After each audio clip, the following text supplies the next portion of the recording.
जय माता दी। सनातन धर्म की सदा ही जय हो। आज देवी भागवतम पुराण के प्रथम स्कंद के प्रथम अध्याय का हम वर्णन करेंगे। हमारे सनातन धर्म में जैसे भगवान श्री हरि जी का नाम से मुक्ति है, भगवान शिव के नाम से मुक्ति है, तो भगवान ने जैसे जैसे युग बीतते हैं इस वैसे वैसे ही भगवान अवतार लेकर इस धरती का उद्धार करते हैं। तो ये हमारे लिए बड़े सौभाग्य की बात है कि जब हमने देवी भागवतम पुराण का अभ्यास किया और उसमें जब हमें ज्ञान की प्राप्ति हुई तो हमारे मन में था ये विचार कि क्यों ना हम माता के नाम की कथा जो है आप लोगों तक भी विस्तार पूर्वक पहुँचाएँ। और सबसे पहले हम धन्यवाद करते हैं ज्ञान वर्षा चैनल वालों का कि जिन्होंने देवी भागवतम पुराण की कथा का आयोजन किया। हमारे सनातन धर्म में भगवान के कई रूप हैं, बहुत सारे रूप हैं। भगवान के हर रूप की पूजा की जाती है, देवी देवताओं की पूजा की जाती है। तो हमारे सनातन धर्म में जो देवी भागवतम पुराण है, देवी भागवतम पुराण हमें किस बात की शिक्षा देती है। जब ऋषि मुनि एक जगह पे इकट्ठा हुए तो उन्होंने जाकर सूत जी से प्रश्न किया कि हे सूत जी, आपने तो श्री वेद व्यास जी से बहुत सारा ज्ञान प्राप्त किया, तो आपने महाभारत की भी कथा सुनाई, आपने श्रीमद् भागवतम पुराण की भी कथा का हमने पान किया, तो कृपया करके हमें कुछ और भी धर्म के बारे में जरूर वर्णन कीजिए। तो वहां पर जब ऋषि मुनियों ने यह प्रश्न किया तो सूत जी ने हाथ जोड़कर माता भगवती को, महासरस्वती को नमन किया कि हे मातेश्वरी, आपकी कृपा से हमने जो ज्ञान प्राप्त किया है, आपकी कृपा से हम, आपके आशीर्वाद से हम ये ज्ञान इन ऋषियों मुनियों तक पहुंचाना चाह रहे हैं, तो आपका आशीर्वाद हमारे साथ हो। तो सूत जी के मुख से जो वर्णन किया गया देवी भागवतम पुराण की कथा, तो उस कथा को अगर आप लोग विस्तार पूर्वक सुनेंगे, इसका रोज अध्ययन करेंगे, तो हम आशा करते हैं कि माँ दुर्गा की लीलाओं के बारे में आप ज़रूर इससे लाभ लेंगे।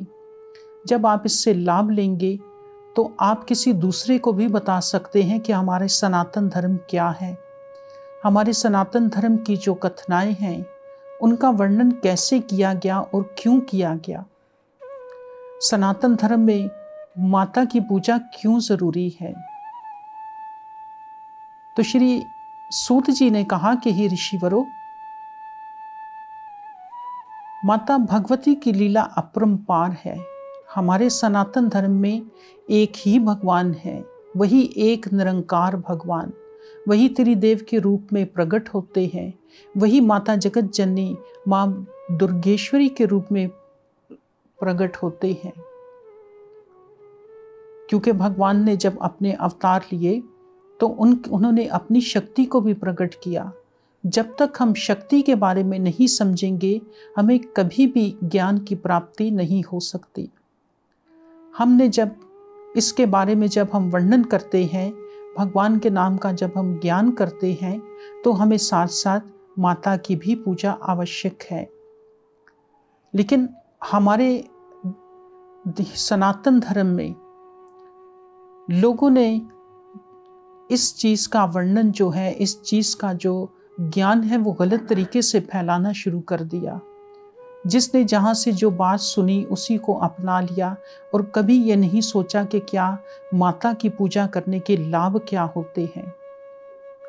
हमने पहले भी वर्णन किया था कि हम जब भी माता की पूजा करते हैं तो माता से मांगते हैं कि माता हमें पुत्र दे दे, माता हमें गाड़ी दे दे, दौलत दे दे, बंगला दे दे, लेकिन कभी भी हमने माता से मुक्ति नहीं मांगी। जब हम माता की आराधना करने के लिए बैठते हैं तो सबसे पहले हमारे मन में यही ख्याल आता है, क्योंकि हम लालच रखकर मन में और माता की पूजा के लिए बैठते हैं। जब हम माता की पूजा के लिए बैठते हैं तो उसमें हमारे मन में लालच होता है। कभी भी हमने निष्काम भाव से कभी भी माता रानी की आराधना नहीं की। सूत जी का मुखवाक्य है कि हे ऋषिवरों,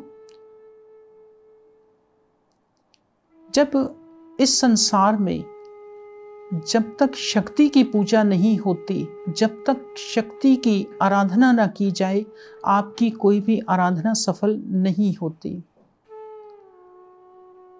देवी भागवतम पुराण के अनुसार अब आगे वो कथा आएगी कि भगवान श्री कृष्णा जी के भी कुल देवी जो थी, उनकी कुल की जो माता थी वो कौन थी, और भगवान श्री कृष्णा जी ने घर में उनकी कैसे भक्ति करी। तो सूत जी कहते हैं कि हे ऋषिवरों, जब इस संसार में तेरे देव ने ये इच्छा की कि हम भी उस माता भवानी का जाकर दर्शन करें, तो वो मां का दर्शन करने के लिए आकाश की तरफ चले गए। जब रास्ते में से गुजर रहे थे तो एक नहीं, दो नहीं, हजारों ब्रह्मांड और हजारों बैकुंठ ऐसे देखे। जब मां के स्थान पर पहुंचे, माता के दर्शन के लिए पहुंचे, तो त्रिदेव को भी स्त्री रूप अपना बनाना पड़ा, क्योंकि मां का दर्शन करने के लिए हमारे अंदर वो आंखें नहीं हैं। माता का स्वरूप का दीदार करने के लिए हमारे अंदर वो इतनी सामर्थ्य नहीं है कि हम मां का दर्शन कर सकें। हमारे सनातन धर्म में जब भी हम मां की प्रतिमा, मूर्ति या उनकी तस्वीर सामने रखकर आराधना करते हैं तो हमेशा मां के चरणों की तरफ ध्यान लगाकर हम माता की आराधना करते हैं। जब त्रिदेव वहां पर पहुंचे तो वो इस बात के लिए हैरान हो गए कि हमें ये कैसा रूप मिल गया।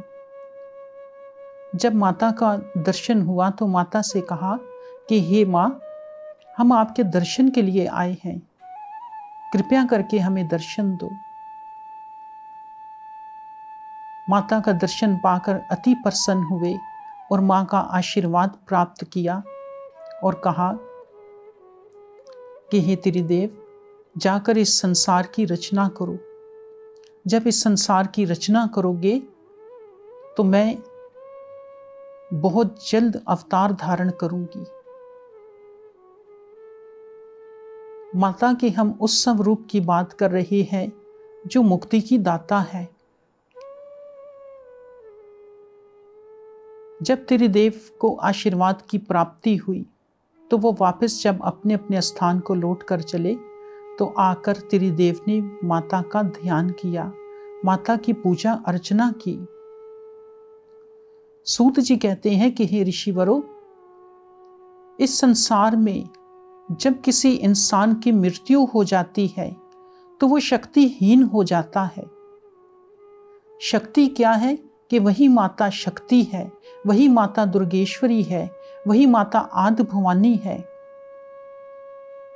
जो हमारे भीतर विराजमान है। जितने भी संसार में मानव हैं उनके अंदर जो आत्मा है वो स्त्री स्वरूप है, क्योंकि आत्मा परमात्मा का अंश है और आत्मा जो है वो शक्ति है। जब आप कहीं पैदल चलकर जाते हैं या किसी चीज को उठाते हैं तो वो आपके अंदर शक्ति दी है, भगवान ने, माता रानी की शक्ति दी है। फिर हम कैसे कह सकते हैं कि हम माता की पूजा नहीं करते, हम तो सिर्फ भगवान की पूजा करेंगे। माता रानी की पूजा के लिए जब इंसान की मृत्यु हो जाती है तो उसको कहते हैं कि शक्तिहीन हो गया है इंसान। कोई उसको कभी ये नहीं कहेगा कि सूत जी ऐसा वर्णन कर रहे हैं कि कभी कोई ऐसा नहीं कहेगा कि आपके अंदर आप जो इंसान मर जाता है वो रुद्रहीन हो गया है, वो शिवहीन हो गया है या वो विष्णुहीन हो गया है। कोई भी ऐसा नहीं कहेगा। सब लोग यही कहेंगे कि ये शक्तिहीन हो गया है, क्योंकि मृत्यु आ जाती है जब इंसान को, तो इंसान शक्तिहीन हो जाता है। हम माता के हर स्वरूप को नमन करते हैं, क्योंकि मृत्यु जो है वो भी माता का ही एक रूप है। अभी इस दुर्गा पुराण में इसका वर्णन भी आएगा। तो भगवान त्रिदेव ने जब माता का ध्यान किया तो माता के आशीर्वाद से देवी भागवतम पुराण की कथा के अनुसार त्रिदेव को आशीर्वाद की प्राप्ति हुई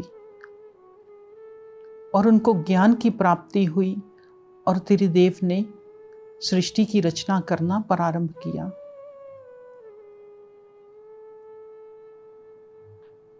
सूत जी कहते हैं कि हे ऋषिवरों, माता मुक्ति की दाता है। देवी भागवतम पुराण के पहले स्कंद की पहले अध्याय की कथा है कि माता मुक्ति की दाता है। लेकिन क्या हमने कभी ऐसा सोचा कि माता मुक्ति की दाता है? नहीं, हमने ऐसा कभी भी नहीं सोचा, क्योंकि हमने कभी इसके बारे में सोचा ही नहीं। देवी भागवतम पुराण में सूत जी वर्णन करते हैं कि हे ऋषिवरों, जिस घर में देवी भागवतम की पूजा होती है, जिस घर के अंदर देवी भागवतम की कथा होती है, जिस घर के अंदर देवी भागवतम का वर्णन किया जाता है, माता के नाम की कथा दूसरे लोगों तक पहुंचाई जाती है, तो चाहे वो कितना भी पापी क्यों ना हो, उसको माता रानी की कृपा से मुक्ति की प्राप्ति होती है, उसको मोक्ष मिल जाता है।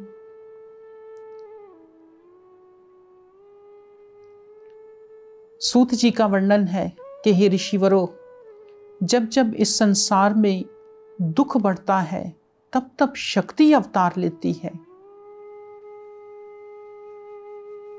और जो इंसान माता को भगवान स्वरूप जानकर मानता है, इस बात को जरा ध्यान में रखें कि जो इंसान माता को भगवान का स्वरूप जानकर माता की पूजा अर्चना करता है, उसको इस संसार में यश की प्राप्ति होती है। उस इंसान के घर में कभी बीमारी नहीं आती, उस इंसान के घर में कभी जादू टोने का खतरा नहीं रहता, उस इंसान के परिवार में हमेशा खुशियां ही खुशियां मिलती हैं, जहां पर माता के नाम का भजन होता है। उस ज्योति स्वरूप, उस निरंकार का जो रूप है, एक रूप उसका माता का भी है।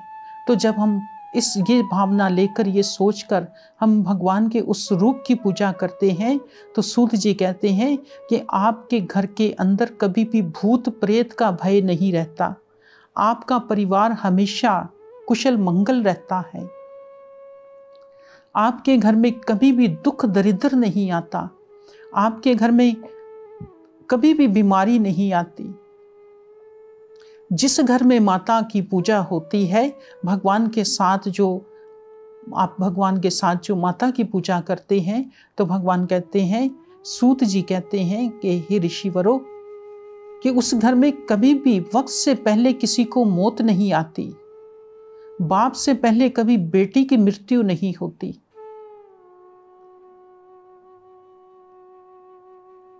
उस घर के अंदर हमेशा खुशहाली ही खुशहाली आती है, वो परिवार हमेशा सुखमय जीवन व्यतीत करता है, जो इंसान भगवान के नाम की घर में आराधना करता है।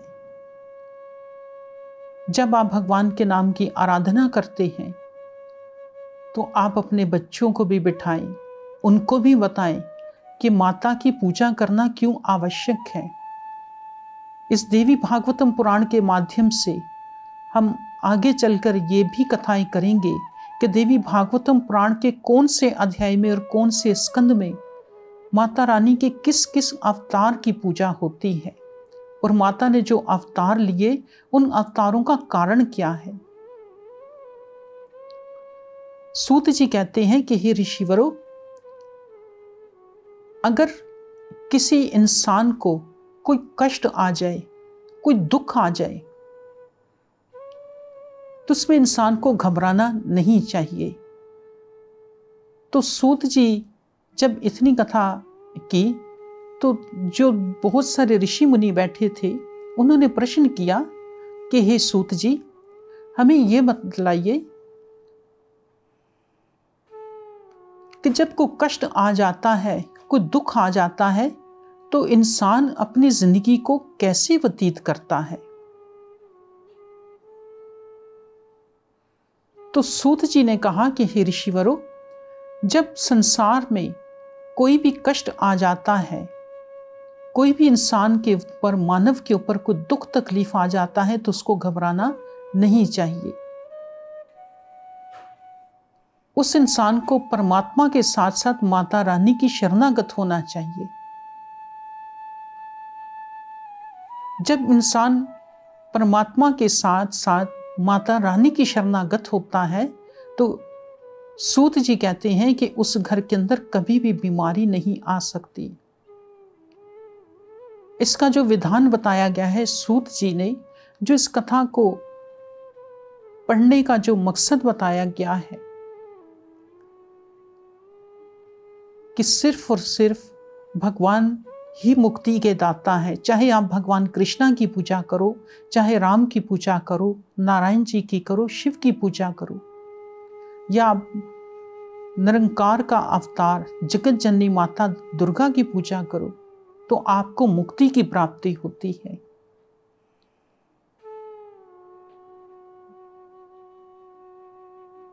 जब हम इस संसार में अपने लालच के लिए भगवान से प्रार्थना करते हैं, भगवान के किसी भी रूप की पूजा करते हैं, तो हमें उसमें अपने कल्याण के लिए हम प्रार्थना नहीं करते, ना ही कभी निष्काम भाव से करते हैं।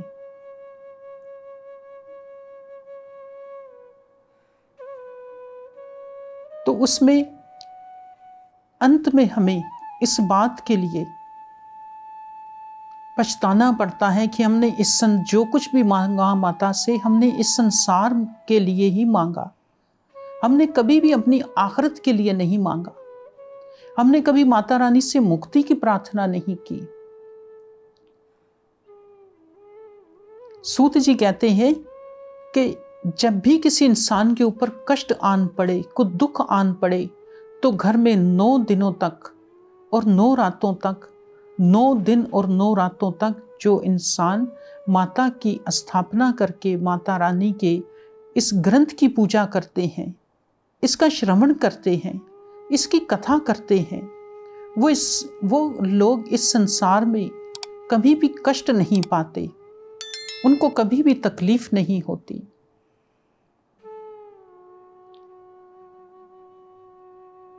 जो लोग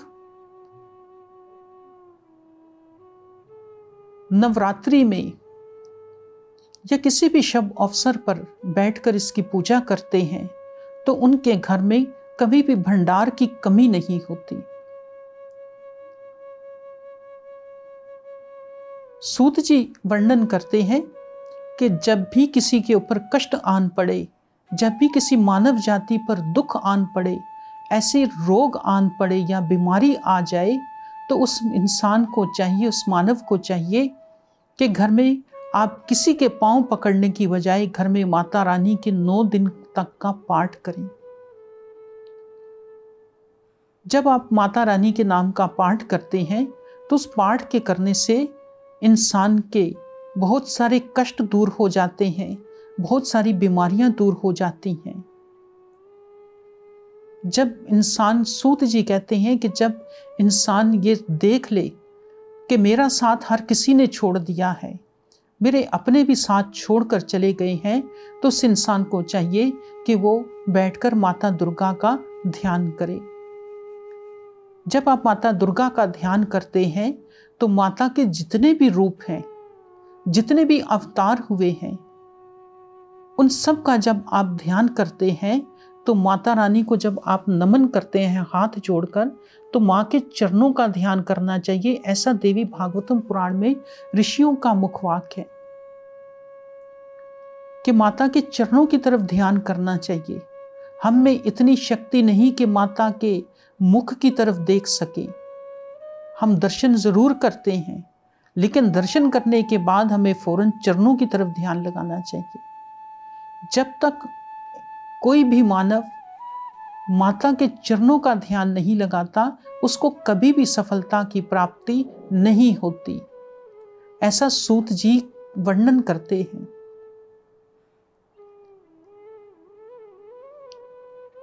माता के हर एक रूप की कथा का वर्णन होगा कि माता ने कब कब कौन कौन से अवतार लिए और हमें माता के किस रूप का ध्यान करने से किस फल की प्राप्ति होती है। 9 दिनों की हम जो पूजा करते हैं, घर में माता की पूजा करते हैं, आराधना करते हैं, अर्चना करते हैं, तो 9 दिनों की पूजा भी क्यों करनी चाहिए कि पहले दिन की जो माता है, दूसरी नवरात्रि की जो माता है, इनका अवतार क्यों हुआ, वो सब आपको इस कथा में वर्णन किया जाएगा।